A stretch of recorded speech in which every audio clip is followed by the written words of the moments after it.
Good morning and welcome to another Daily Devotions with Pastor Joe. I'm Pastor Joe, and I'm glad to be here with you this morning studying the book of Proverbs, chapter 5, verses 1 through 18, where Solomon says, "My son, attend unto my wisdom, and bow thine ear to my understanding, that thou mayest regard discretion, and that thy lips may keep knowledge.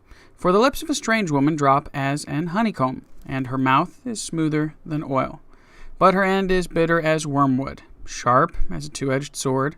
Her feet go down to hell, her steps take hold on hell.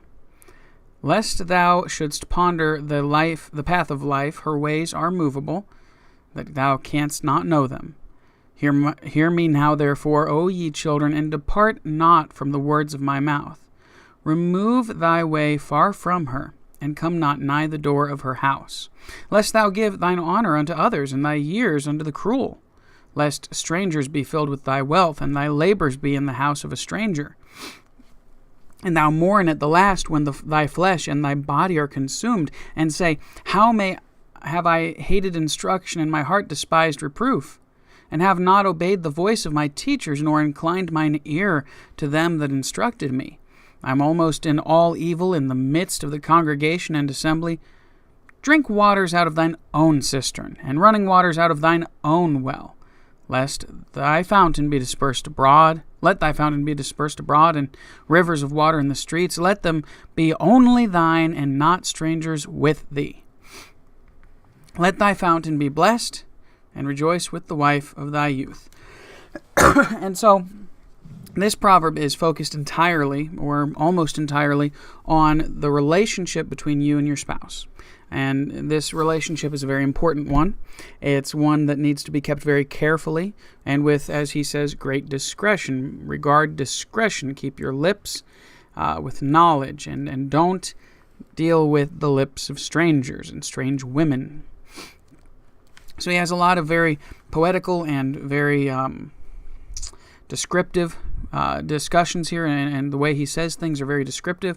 The lips of a strange woman, somebody who is not your spouse, not meant for you, the lips of a stranger, they drop as a honeycomb. So they're sweet, they're glistening, they seem to look so good, but it is smoother than oil. Okay, so it's deceptive.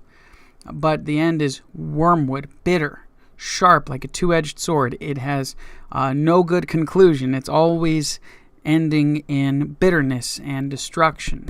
So right off the bat, he's just saying, listen to me very carefully. You don't want to go and fool around with somebody who's not your spouse. You don't want to deal with that. You know, it may seem gorgeous. They may seem beautiful. They may seem sweet. They may seem so smooth and so just suave and sophisticated, right?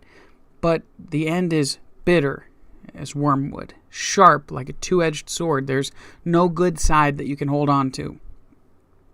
And their feet go down to hell, her steps take hold on hell.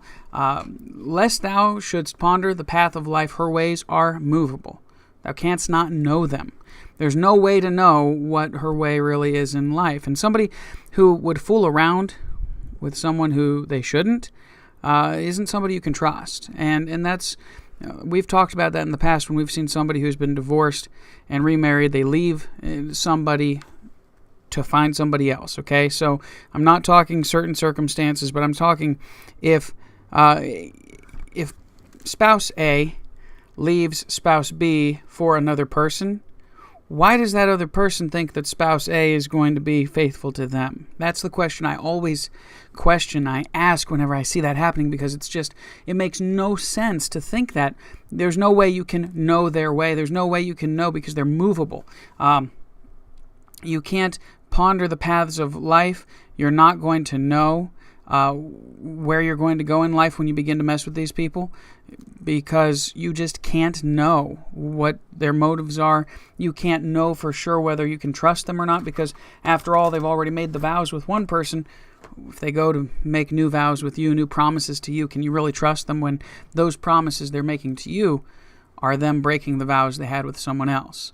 Hear me, therefore, children, depart not from the words of my mouth. Remove your way far from her, or him, whoever it is. Remove yourself far from anybody who would try to take you away from your relationship or take you away into a strange relationship that you're not meant to be in. Don't come near the door of their house, and not just the house, but anything. In today's society, we live in an entirely app-based society with cell phones and smartphones that have app after app that give us access to things we could, good things, and the possibility of access to bad things. Be careful what you're doing with your phone, with where you go, with the places you go, the people you talk to, the people you communicate with. Be careful about those things. Be careful not to even come near to the door, as it were, of a strange person who would want to tempt you and lure you away to them. Okay? Or else if you do, you're going to be giving your honor to somebody else, your years unto the cruelty of life and the cruel people, lest strangers be filled with your wealth and thy labors be in the house of a stranger. So in other words, unless then you find one day that all of the things you had are now owned by somebody else because you've ruined your life in messing with those relationships you shouldn't. And you're going to mourn at the last. You're going to mourn at the very end of your life when your flesh and body are consumed. When you've wasted your life away, you're going to look back and say, man, I really shouldn't have done this. And say, how have I hated instruction? How has my heart despised reproof? Why have I hated the teachings of my youth? Why have I not listened to what I was taught? And you know, everybody out there does know that messing around in immoral relationships, like what Solomon is talking here, ends in nothing but destruction and pain and suffering. Yeah, there might be a little bit of temporary pleasure in the moment. That's the way sin is. It always has that little drop of honey, that little bit of pleasure in the moment, but it always ends up, as it said, the end of that is bitter as wormwood. It's sharp as a two-edged sword. There's no way to go through it and enjoy it for life and beyond. There's just no way. Why has my heart despised reproof? Why have I not obeyed the voice of my teachers or inclined my ear to those who instructed me? Why am I not listening to the instructions that I've had, right? I was almost in all evil in the midst of the congregation and assembly. Then he says, drink waters out of thine own cistern and running waters out of thine own well. You know, it's not a good idea to mess around with somebody else's well. Somebody else's stuff, somebody else's spouse. That's not the water for you. That's not the place where God intended for you to get a drink. You don't know the waters. You don't know how contaminated they are. You don't know where they've been. You don't know what's going on in them. You don't know where they're going.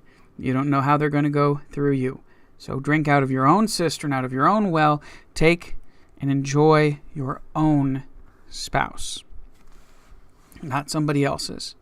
And then it says, let thy fountains be dispersed abroad, and rivers of water in the streets. Let them be only thine, not strangers with thee. I think that's talking about make sure that, it's great. Go ahead, have lots of, a big family, have a good family.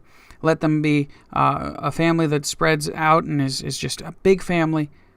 But let it be yours and your spouse's, because you two become one flesh. So when it says let it be yours only, that means you and your spouse. Not somebody else, not some other stranger, not a strange woman, strange man. Don't let their waters flow through the streets. Let your and your spouse's children, okay? But then let thy fountain be blessed, or in other words, let the fruit of your body, let the family that comes after you be a blessed family, and rejoice with the wife of thy youth. Stay with your wife, stay with your husband. If at all possible, don't ever ruin that relationship. It's so important. It's so vitally important. So many people's lives have been ruined because they've thrown it away with a strange person, as this is saying. They've thrown it away on some awful relationship, ungodliness. It's just not the way to go, and it ruins lives, and those lives just never get repaired the way they should. They never go back to the way they were before. Don't do it. Don't let it happen to you. But rejoice with the wife of thy youth. It goes on from here over the next several verses, and you can read it yourself, explaining that you should just really enjoy your spouse, really enjoy having time with them, having a good life with them, having good pleasure with them. Enjoy your spouse. Don't enjoy somebody else's. Don't even think about it. Let that thought go far from you. Don't even go near the door, but enjoy your spouse and yours only. take this word of caution from Solomon, a man who had 1,000 women in his life, that he, at the end of his life, realized how bad it really was that he even had that. And they were all his own. I mean, the customs of the time, and it was horrible, but just trust Solomon in this one bit of wisdom that he was able to give. And trust me, it's best to just enjoy your spouse. Enjoy your life together. So if you're married, enjoy the spouse that you have right now. Stay with that and enjoy it for life. If you're not married, keep yourself from all others so that when God reveals to you and helps you to be with that person and to marry them and to be with them for the first time, that it will be the most blessed and joyous time that you could ever have, and that you would really be able to rejoice in knowing that you had saved yourself for each other. It's a very good piece of advice, very good piece of wisdom that we don't hear enough of today in our society, and I wish I could have more time to say more, but I've already gone pretty far. If you enjoy this kind of content, like, comment, subscribe, and share with a friend. God bless. I hope you have a great day in the Lord today. Enjoy church. Enjoy just time with your family, time with your friends, and just have a blessed day in the Lord. May He go with you wheresoever you go. Amen.